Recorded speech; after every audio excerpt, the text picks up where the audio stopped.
Good morning जी, राम राम। कैसे हैं आप सब? आशा करती हूँ कि अच्छे होंगे और मैं भी अच्छी हूँ। तो मेरा यहाँ सुबह हो गया है और मैं ब्रश करके किचन में आ गई हूँ। अभी मेरा पूजा पाठ का उतना टेंशन नहीं है क्योंकि माँ आई हैं तो पूजा कर ही दे रही हैं। और तो मैं सुबह उठी और ब्रश की और किचन में आ गई क्योंकि फास्टिंग का दूसरा दिन था। तो मैं कुछ कुछ बनाने में लगी। कुछ क्या, बेटे के लिए लंच भी बनाना था तो मैं वही लंच बना रही हूँ। और दिखाती हूँ आप लोगों को मैं क्या क्या बना रही हूँ। इधर केला था तो मैं केले को छील रही थी, इसका भी भुजिया बनाऊँगी। तो वही मैं लगी हुई थी। और आज जो मैं बनाई हूँ बेटे के लिए लंच, वो बेटे को बहुत पसंद है। तो आप लोग को पता चल ही गया होगा कि मैं क्या बनाई हूँ। इधर मैं खीरा भी छील ले रही हूँ क्योंकि सैलेड के लिए खीरा हो जाएगा। उधर चिड़िया कितना सुंदर आके बैठ गया खिड़की पे। इसका टाइमिंग है कि इतना टाइम में आकर ठक ठक ठक ठक खिड़की करेगा ही करेगा। और दो चिड़िया आती हैं लेकिन अभी फ़िलहाल एक ही चिड़िया है। इधर मेरा खीरा का भी छिलना हो रहा है तो खीरा भी छिला जाएगा। फिर बाद में केले की भुजिया बनाऊँगी और छोले। तो आप लोगों को तो पता है कि मेरे बेटा को छोला बहुत पसंद है। तो छोला खाया भी बहुत मन से और लंच भी ले गया और बोला कि मम्मा और भी रख देना, मैं स्कूल से आऊँगा तो छोला चावल खाऊँगा। बोले ठीक है बेटा, रख देंगे तुम्हारे लिए। तो ये रहा। और इधर मैं सब्ज़ी काटने के बाद आटा गूँथ ली थी। आटा गूँथने के बाद मैं रोटी बनाने में लग गई थी। बेटे के लिए मैंने आज पराठा बनाया था और बाकी सबके लिए हमने रोटी बनाई थी। तो इधर मैं रोटी बनाने में लग गई हूँ। एक साइड मैं रोटी बना रही हूँ, दूसरी साइड छोले बन रहे हैं। तो देख सकते हैं आटा अगर अच्छा से गूँथा हुआ हो ना तो रोटियाँ बहुत ही सॉफ्ट और मुलायम बनती है और फूल भी जाता है बहुत अच्छे से। उधर माँ कुछ बेटी को बोल रही तो मैं सुन रही थी तो मुझे हँसी आ रहा था।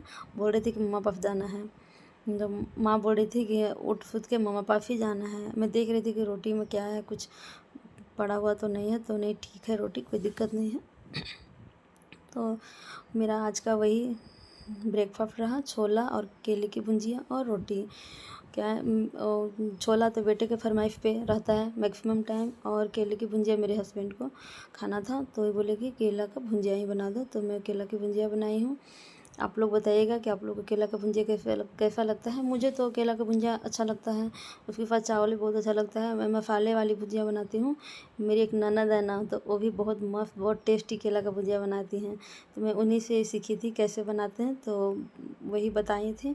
तो बहुत ही अच्छा लगा केला का भुजिया खाकर। थैंक यू ननद जी। इधर मैं बाबू को नहला धुला कर बैठा दी थी कि बेटा तुम बैठो, तुम्हारे लिए मैं नाश्ता लेकर आती हूँ। तो मैं उसी के लिए मैं पराठा बनाई थी तो उसको छोटे छोटे टुकड़े में कर रही थी क्योंकि उसको तो पता ही आप लोगों की तोड़कर दो तभी खाता है। तो मैं उसी के लिए लंच निकाल रही थी और इधर रोटी भी सेक रही थी। और देख सकते हैं आप लोग, तो मैं इसके लिए भी ले जाऊँगी। और ये रहा छोला। माँ चल गई थी मंदिर और आद्या को पापा लेकर छत पे टहल रहे थे। तो मैं बेटे को सोची कि चलो जल्दी जल्दी फ्रेश कर देती हूँ, उसके बाद मैं उसको खाना खिला दूँगी। तो एक रोटी तवे पे था तो सोची कि चलो इसको कंप्लीट कर ही लेते हैं, उसके बाद मैं जाऊँगी बेटे के पास। तो बेटे को मैं खिलाऊँगी। खुद ही खा लेगा, खिलाने का ज़रूरत नहीं है। अब तो थोड़ा समझदार हो गया है तो खुद खा लेता है। नाश्ते के साथ साथ मैं इसका लंच भी पैक कर दी थी। लंच में मैं दी थी छोले और पराठा और ये जो स्पंज वाला जो रसगुल्ले होते हैं वही था क्योंकि इसको बहुत पसंद है। तो मैं मैक्सिमम टाइम इसके लिए मंगा कर रखती हूँ। तो मैं लंच में दी थी।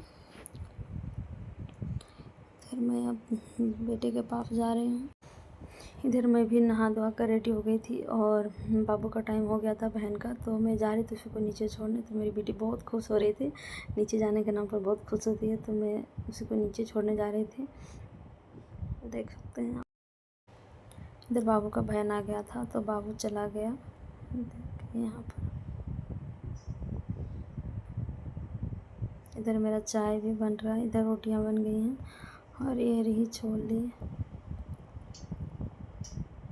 और ये रही। फ्रेंड्स, मेरी वीडियो को ज़्यादा से ज़्यादा लाइक सब्सक्राइब शेयर करिए। आप लोग की हेल्प की बहुत ही ज़रूरत है मुझे। तब तक के लिए बाय बाय।